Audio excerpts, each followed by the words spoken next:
Dyma di'n hadnod ni. Mae gyda thi faddeuant fel y ofner, ond mae gyda thi faddeuant. Sut mae'n mynd? Maddeuant, ynddo. Mae gyda thi faddeuant fel y ofner. Salm 130, adnod 4. Mae'r stori sydd gennym ni heddiw ma'n un o fy hoff storiau dwi'n troi ati byth a hefyd mae'n gymorth mi mewn i weddio'r stori fel petai nes ymlaen yn ein hanes. Ond dwi am aros gyda yr adnodau yma yn benodol o'r stori. Ond mae gyda thi faddeuant fel y ofner medde'r salmydd. A mae'r stori yma yn dangos ystyr yr hyn oedd gan y salmydd mewn golwg. Mae'r gair pardwn yn y newyddion wrth i ddyddiau cythryblus arlywydd presenol unol daleithiau ddod i ben a'i ddim ei enwi o.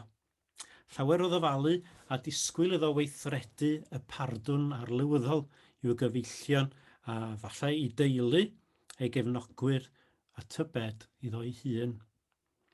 Tan ganol dydd Mercher mae'r awdurdod diben draw ganddo i estyn y maddeuant cyfreithiol yma i bwy bynnag y mynd. Ond wedi'r awr dyngedfennol yma, nid yw'r awdurdod ganddo bellach.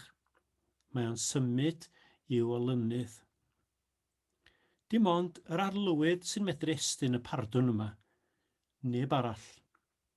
Wrth gwrs, mae gan deulydd y swydd yr hawl i beidio ag estyn y maddeuant yma hefyd.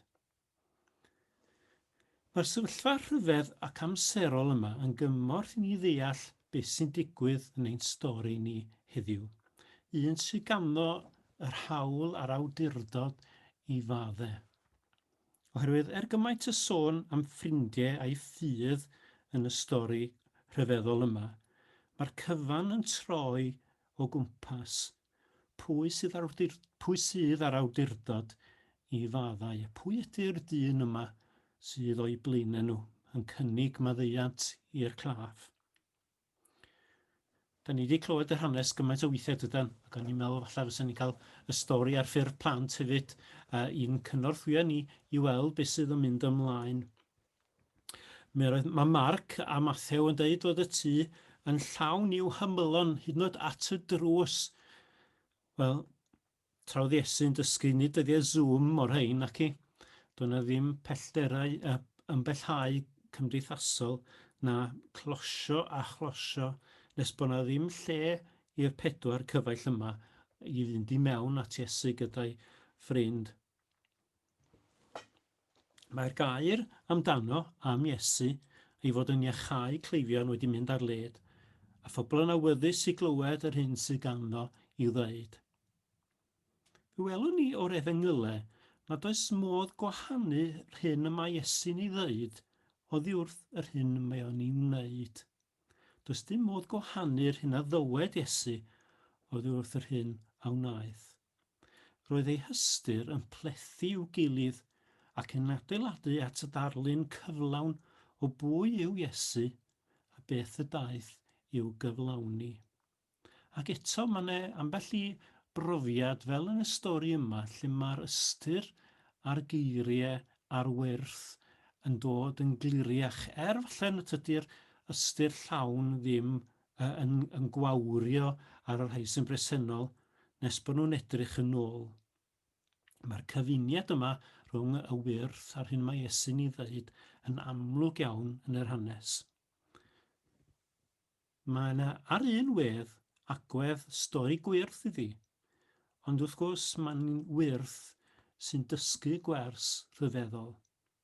So dyn ni am ddeall y stori, arhoswch gyda'r adnod i'w dysgu. Da chi wedi dysgu hi? Sut mae'n mynd? Ond mae gyda thi faddeuant fel y ofner. Pwy sydd â maddeuant fel ei ofner? Yr arolwg cyntaf angen pennaf y claf ydy'r iachad, mae Iesu'n cymryd yr achlysur i ddangos ei awdurdod iddynt. Yn wir, nid dangos ei awdurdod yn unig, ond i'r rhai sydd yn ystyried o ddifri, rhai sydd, fel mae Iesu'n deud wrth yn ddameg yr heiwr, hwn sy'n ganddo glistiau i wrando, gwrandawed, mae'n dangos pwy ydi o mewn gwirionedd. Ac wrth i ni dderbyn y gwirionedd hwnnw, mae o yn ein rhyddhau ni. Mae'r sylw gan Luc ar y diwedd. Daeth syndod dros bawb a dechrisant ogoneddu Duw. Llanwyd hwy a gofn ac meddent, yr ydym wedi gweld pethau anhygol heddiw. Mae hwnna'n adleisio tydi'r adnod ydyn ni'n ceisio ei ddysgu heddiw. Mae'n weld fod yna faddeuant a mae'n ofni. Ofni yn yr ystyr parchedig ofn. Mae'n dangos bod y dorf wedi ystyried. Ger efallai heb ddeall yn llawn goblygiadau y peth, maent wedi synnu hyd at barchedig ofn. Meddyliwch amdanyn nhw yn nghanol y tŷ hwnnw. Y to yn agor, y llwch a'r brigau a'r clai yn syrthio, gweithio ymdrechion falle, gobeithio taclus y cyfeillion. A'r matras yma yn cael ei ollwng i lawr, bydybiwn ar y raffau. A'r claf hwn o parlus wrth draed Iesu. A mae yna rei yn y cefn yn does, ysgrifenyddion a'r pharisiaid yn edrych ymlaen. Tybed beth sy'n mynd i ddigwydd. A mae Iesu yn ei hoelio nhw yn y fan a'r lle. Pam da chi'n meddwl fel hyn yn o'ch eich hunain? Pam da chi'n dadle? Pwy ond Duw yn unig all faddau pechodau?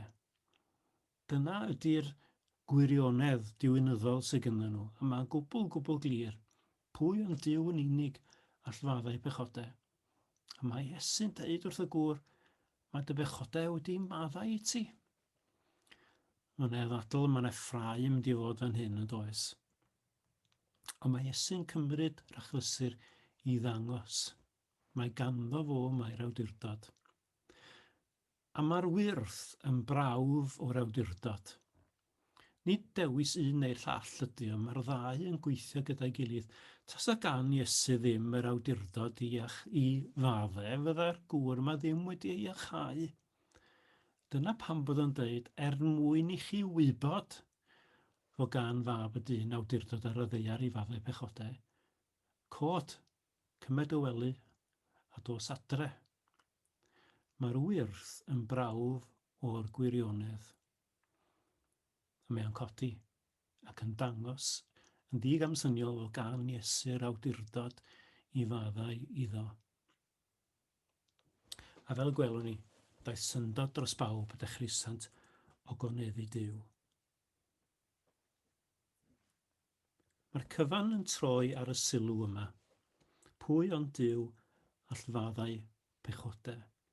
Fel mae'r salmydd yn dweud, ond y mae gyda thi faddeuant, i Dduw y perthyn y pardwn, gyda fo mae'r awdurdod, fo sydd ar hawl, a dyma dyn, mab y dyn yn sefyll ger ei bron ac yn agor y drws i faddeuant. Mae'n syniad mor gyfarwydd i ni heddiw. Falle bod hi'n anodd i ni weld mor rhyfeddol oedd y wrth, mor rhyfeddol oedd y geiriau. Tybed allwn ni yn ein calonau weld fel petai drws maddeuant yn agor i ninau, neu falle y to yn agor a ninau'n cael ein gollwng ger ei fron, yn ein parlus ysbrydol. Cymaint o angen arno ni heddiw yn does, i weld a phrofi maddeuant, a hefyd i weld a phrofi pwy yw yr Iesu rhyfeddol yma. Mi ddaw felly y wrth o iachau y claf yn braw gweithredol o awdurdod Iesu. Allwn ni godi yn y maddeuant hwnnw a cherdded yn iach. Rydym wedi gweld pethau anhygol heddiw. Ond mae gyda thi faddeuant fel y ofner. A fe gawn ni amser i ymdawelu nawr, a mi dwi'n hoffi defnyddio'r ddarlun sydd yn y stori yma fel modd i ni eirio dros eraill.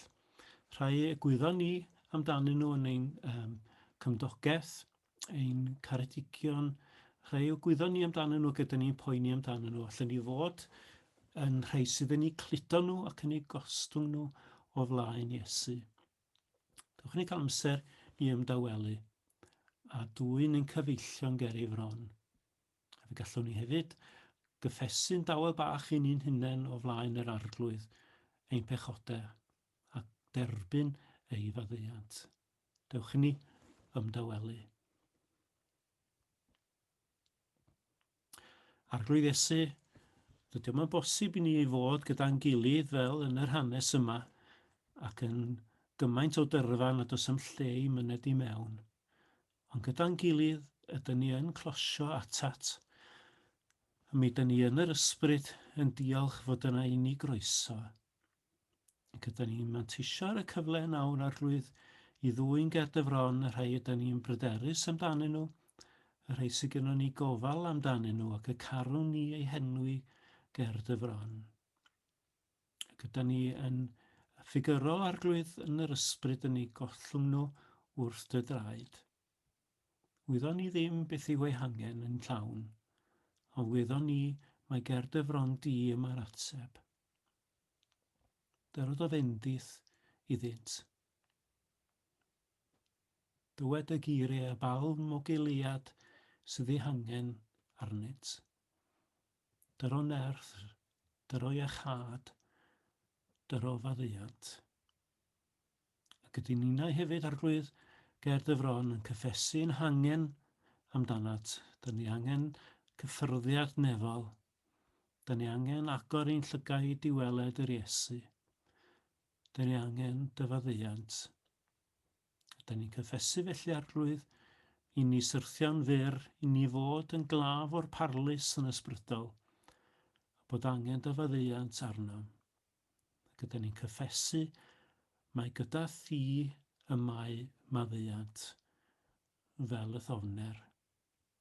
Golcha ni yn burlan yn y gwaed a gaed ar galfari. Er mwyn denw. Amen.